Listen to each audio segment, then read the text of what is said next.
उसके बाद में राम जी के सहचर वर्ग हैं, जो राम जी जहां जहां जाते हैं ये हमेशा उनके साथ में रहते हैं। कौन कौन से नाम सुना रहा हूं। सुग्रीव जी, बलिपुत्री अंगद जी, हनुमान जी साथ ही में है, अंगद दधिमुख जी, द्विविद जी, मयंत जी, श्री जामवंत जी, उल्कामुख जी, सुकेण जी, श्री दरिमुख जी, कुमुद जी, नल जी, नील जी, सरभ जी, गयब जी, गयाक्ष जी, पनस जी, गंधमान जी और 18 पदम सेनापति।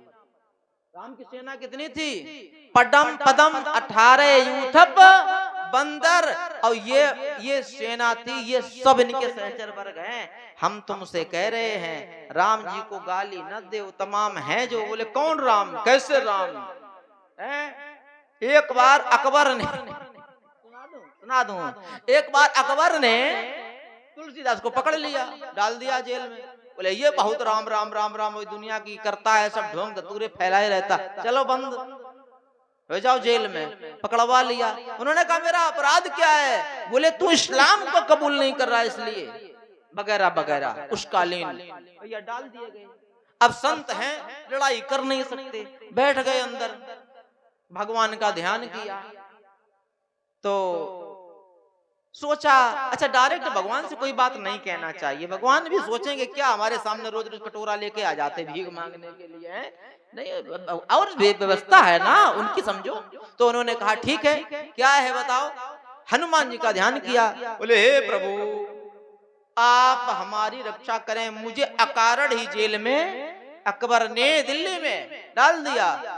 तो भैया हुआ, हनुमान जी महाराज ने सेना पठवा दी, जो भी अपने 18 पदम बताए हैं यूथप बंदर, पूरे नहीं पहुंच पाए। दिल्ली भर जाएगी, एक पदम अगर पहुंच गए, एक पदम तो आ ही नहीं पाएंगे महाराज, नहीं आ पाएंगे, एक पदम बहुत होते हैं।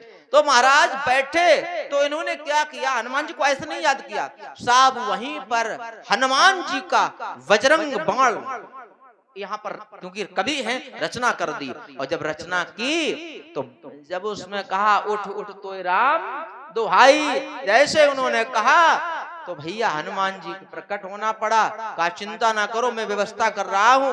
और देखा क्या कि अकबर के महल के इधर उधर कुछ बंदर दिखे, 2 4 6, थोड़ी देर में देखते देखते 20-25 हो गए, देखते देखते 50-60 हो गए। और धीरे धीरे ऐसी टिड्डी सी एकदम आए, हर गली हर चौराहा चारों तरफ बंदर बंदर दिखे। लोगों ने भाग करके बताया मंत्रियों ने अकबर को कि महाराज बंदर आ गए। बोले बंदर आ गए, हटाओ, खाओ पियो मौज करो, क्योंकि वो तो भाई उनके स्वभाव में है मार कूट के खा जाना। बोले 1-2 हो तो खाएं। बोले कितने? बोले पता नहीं। अरे बोले भैया बारूद चलाओ। बोले बारूद चलाए कहाँ? कहीं धरने की जगह ही नहीं।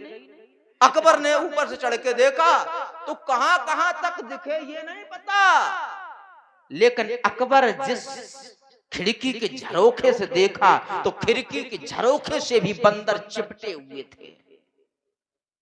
समझ गया कि कोई साधारण व्यक्ति को हमने जेल में नहीं डाला। भैया उन्होंने कहा क्या? बोले इनको छोड़ो, तत्काल छुड़ाया। और जैसे महाराज टिड्डी ने एक देर में निकल जाती है ना, कहां से आई कहां चली गई, उसी प्रकार से बंदर भी गायब हो गए, बंदर भी गायब हो गए। कभी आपको ये पहले सुनने को मिला? हमको पढ़ाया जाता है Akbar is the great emperor in India. Akbar महान था। अगर महान था तो हमारे तुलसीदास कौन थे? लेकिन दुर्भाग्य है भारत के सारे इतिहास को बदल दिया गया। धन्य है हम नावादास जी को इतना प्रणाम करेंगे बारंबार कि जिन्होंने ऐसे ग्रंथों का निर्माण किया और हम लोग उनकी कथा सुन रहे हैं, कह रहे हैं बोलो बांके बिहारी लाल की जय हो।